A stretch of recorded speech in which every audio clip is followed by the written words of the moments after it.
Hello. Hello. जय श्री राधे। जय श्री राधे, जय श्री राधे। क्या मैं सुधीर चैतन्य जी से बात कर रहा हूँ? जी जी। अच्छा, आप कहाँ से हैं शास्त्री जी? मैं नंगला जगन से हूँ। नंगला जगन, जिला? डिस्ट्रिक्ट इटावा। डिस्ट्रिक्ट इटावा। जी। अच्छा, बहुत सुंदर। तो आप किन गुरु के शिष्य हैं? मैं स्वामी श्री सुरजन चैतन्य जी का। अच्छा, आला सम्राट जी का। जी जी।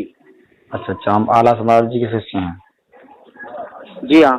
तो मतलब आप किस टाइम में रहते आदरणीय बाबा बाबा के साथ में? मैं अपने गुरुदेव जी के साथ। हाँ हाँ हाँ। गुरुदेव जी के साथ तो मैंने बहुत समय व्यतीत किया है। लगभग मैं 2004 से। बहुत सुंदर। अच्छा, 4 से रहते। जी। तो क्या गुरु जी से आपने जब शिक्षा ली थी, जब गुरु जी आपको शिक्षा दे रहे थे, तो क्या कोई अभिमान वाली बातें सिखाई थी आपको या नहीं? जी नहीं, कभी नहीं। चलो। उन्होंने कभी भी मतलब ये अहंकार वाली बातें क्या, मतलब बहुत वो सक्रिय थे हर विषय में। दूसरी बात ये है कि स्वाभिमानी भी थे वो। अच्छा। हाँ, लेकिन वो सत्यता पर मतलब हमेशा अटक रहते थे। गलत बात या झूठ बात उन्हें पसंद नहीं थी सब। अच्छा, तो जी। मतलब ये बताइए, जो जी। आज ये बवाल चल रहा है आपके गुरु भाइयों में, क्या ये सही है या गलत है? गुरु भाइयों में तो बवाल ऐसा कुछ नहीं चल रहा है। हमारे गुरु भाइयों में कोई बवाल नहीं है। तो फिर ये चैलेंज दिया जा रहा है कि मतलब कोई आगरा मंडल का कोई भी शास्त्री हो, वो हमारे सामने बावनगढ़ की लड़ाई सुना के दिखाए, आला मोबाइल किताब फेंक के चला है, ये क्या है? ये हमारे गुरु भाई नहीं हो सकते हैं। तो नहीं हो सकते, तो इस बारे में कहना क्या चाहते हैं? चैलेंज तो तुम्हें दिया है ना, तो आप लोगों को दिया है ना, आपके जितने भी गुरु भाई हैं उनको दिया है। तो आला सम्राट, द्वितीय आला सम्राट बनते हैं, तृतीय आला सम्राट बनते हैं, तो हैं तो आप ही के जो गुरु भाई हैं वही। इनके बारे में क्या आप कहना चाहते हैं? क्या चैलेंज सही है या गलत है? देखिए, चैलेंज तो गलत ही है। ये तो एक घमंड हो गया है, अहंकार हो गया है। तो और हमारे गुरुदेव जी भी कहा करते थे। हाँ। कथा में गुरुदेव जी का ये मुख्य कहना था, मैं तो बहुत सुनता रहता था। वो ये कहा करते थे कि घमंड विनाश की प्रथम सीढ़ी है। वो तो है, वो तो मालूम है, सबको मालूम है। उन्नति का दरवाजा शांति की छाया में खुलता है। सत्यवाद है। ये उन्हीं के शब्द हैं। तो मतलब तो इन जैसे इन्होंने अभी ये कहा है कि बावनगढ़ की लड़ाई में मैं एक मुखाग्नि से मुझे कंठस्थ याद है, तो क्या इन्हें वास्तव में बावनगढ़ की लड़ाई याद है या नहीं? ये चैलेंज दे रहे हैं। बावनगढ़ की लड़ाई याद हमें तो विश्वास नहीं है भाई। जब आप वो कहते हैं तो कहते ही रहे हैं, वैसे विश्वास मैं तो नहीं कर रहा हूँ इस बात पर। चलो, तो क्या आपके गुरुजी आदरणीय बाबा स्वर्गीय सुरजन चैतन्य जी ने बावनगढ़ की लड़ाइयाँ गाई हैं या नहीं गाई? गाई हैं, वो कैसेट उन्होंने भरी हैं। लेकिन बावनगढ़ की लड़ाइयाँ उन्हें भी मौका दी याद नहीं होंगी। नहीं होंगी तो नहीं, लेकिन मैंने यहाँ तक सुना कि उन्होंने बावनगढ़ की लड़ाइयाँ भर ही नहीं पाई हैं, तब तक वो भगवान को प्यारे हो गए। अभी मतलब अब ये भी नहीं बता सकता हूँ मैं। वैसे बावनगढ़ की लड़ाई अब ये कौन कहता है कि उन्होंने भर नहीं पाई हैं। और आप क्लिप देखना, आपके गुरु भाइयों ने ही एक दो ने मुझे बताया है कि उन्होंने बावनगढ़ की लड़ाइयाँ भर ही नहीं पाई थी, तो इन्हें याद कहाँ से होंगी? हो सकता है। मान लो बावनगढ़ कहीं कोई है कहीं कोई है, तो उन्होंने खुद नहीं भर पाई, तो ये क्या बावनगढ़ की लड़ाई सुनाएंगे? वही तो बता रहा हूँ, तो कैसे सुना लेंगे वो? तो उन्होंने तो ये कहा जो सर्जन चैतन्य जी ने जो सुनाया है मैं वही सुना दूंगा, तो क्या इसमें ये वो सुना सकते हैं ये चीज को? नहीं सुना सकते, देखो नकल नकल ही होती है। और दूसरी बात ये है कि गुरु जी के शब्द बोल रहे हैं और गुरु जी की ही नकल कर रहे हैं। मैंने भी वो वीडियो उनका सुना था, तो उसमें उन्होंने ये जो गुरु जी का नाम भी लिया है, उसको उस नाम को भी सम्मान के साथ नहीं लिया है उन्होंने। तो अब भैया जी हमें ये बताइएगा, उन्हीं की नकल कर रहे हो, उन्हीं के शब्द हैं आपके पास जी, और उन्हीं की नकल कर रहे हो। कोई अलग से तो कोई आला तुम सुना नहीं रहे हो। सत्यवान हैं? और उन्हीं का नाम एक सम्मान के साथ नहीं लिया है। अपमान किया उनका, बिल्कुल अपमान किया है। वो हम क्या कह रहे हैं, हम तो सभी लोग कहते हैं इस बात को, सब जानते हैं जिन्होंने भी सुना है कि अपमान गुरुजी का किया गया है। तो मतलब जब अपमान इन्होंने किया तो इन्होंने क्या सोच करके ये चैलेंज किया, कहाँ हो सकता है कि हम ही द्वितीय आला सम्राट बने, या क्या सोच करके इन्होंने चैलेंज किया, इस बारे में आप क्या कहेंगे? अब हम क्या बताएं भैया, देखिए अब हम ज्यादा कुछ नहीं कह सकते।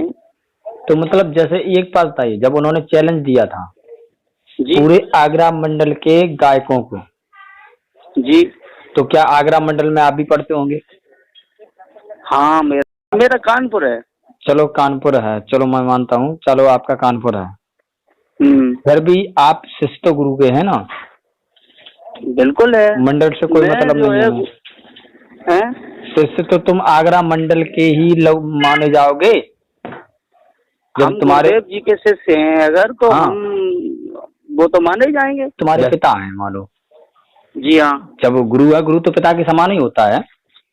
बिल्कुल। तो जब तुम्हारे पिता मतलब आगरा मंडल के हैं, तो क्या आप आगरा मंडल के नहीं हैं? हाँ, मैं आगरा मंडल में ही आ जाऊंगा फिर तो आप जब आगरा मंडल में आए, क्या आपको इस बात को बुरा नहीं लगा जब इन्होंने ये कहा कि आगरा मंडल के सब गायकों को मेरी चुनौती है कि हमारे सामने बोल करके दिखा दी? और ये भी मैंने सुना है कि उन्होंने ये कहा कि हमारे बाद हमारे गुरुदेव सर्जन चैतन्य कह के चले गए कि हमारे बाद पहला नंबर हमारे रविंद्र का ही रहेगा। क्या ये चीज कह के गए थे? नहीं, ऐसा कुछ भी नहीं है भैया, और ये कहा भी नहीं उन्होंने। हम गुरु जी शब्द तो उन्होंने गुरुदेव जी का शब्द उसमें वीडियो में लगाया ही नहीं है, कहीं मैंने सुना है। उन्होंने तो स्पष्ट ये कहा था कि सुरजन चैतन्य कहा करते थे कि मेरे बाद आला रविंद्र चैतन्य ही गाएंगे। तो क्या तो इसमें गुरु कहाँ लगा दिया उन्होंने? तो मतलब जब उन्होंने नहीं लगाया तो मतलब ये प्रॉब्लम क्या है? तो मतलब इसमें ये करना क्या चाहते हैं, अपने आप को ये फेमस कैसा होना चाहते हैं, इस बारे में आप क्या कहेंगे? क्या ये सत्य या गलत है? देखिए,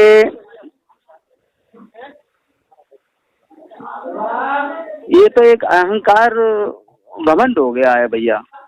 तो घमंड हो गया तो घमंड का तो पतन भगवान करता है, लेकिन अब मान लो तो उन्होंने जब चैलेंज दिया था तो आप क्यों नहीं आए यूट्यूब पर? अब हम क्या करते ये बताओ।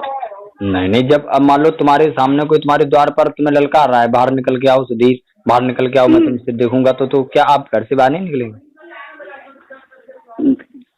वो तो बात सही है, पर हमारे गुरु भाई और भी तो हैं। चलो अन्य गुरु भाई नहीं निकल करके आए, अभी उनकी क्लिप सुनी होगी आपने उदयराज चैतन्य जी की, तो वो तो निकल के आए ना। पद चिन्हों पे चलता हूँ, उन्होंने कभी ऐसा सिखाया नहीं मुझे। हमें ये कभी सिखाया नहीं उन्होंने कि आपस में झगड़ा या वो कीजिएगा। अब वो कर रहे हैं तो उसका परिणाम वो भोगेंगे। ये घमंड किसी का रहा ही नहीं, ये तो आप भी पहले कह चुके हैं। तो हमने तो चुप ही रहना उचित समझा है। नहीं तो ज्यादा चुप रहने से भी तो आदमी ज्यादा सिर पर चढ़ता है ना। चुप रहना ही उचित समझा है, इसलिए कि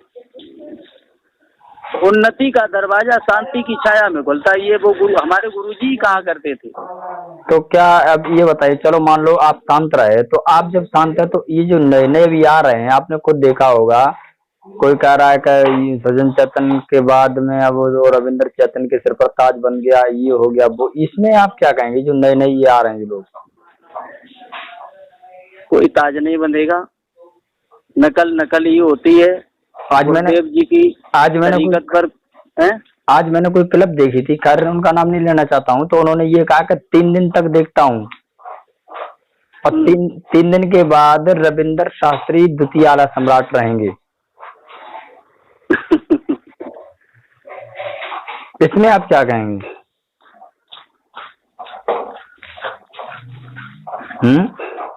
अब हम क्या बताएं, देखो भैया मेरी कुछ समझ में नहीं आ रहा है ये। तो क्या क्या क्या क्या दो लोग कह रहे हैं तो उससे क्या आला सम्राट या सर्व सम्राट बन सकते हैं? बिल्कुल नहीं, ये तो आला सम्राट की उपाधि हमारे गुरुजी को जनता ने दी थी। जनता ही निर्णय करती है, किसी के कोई कहने से भी नहीं कुछ होता है।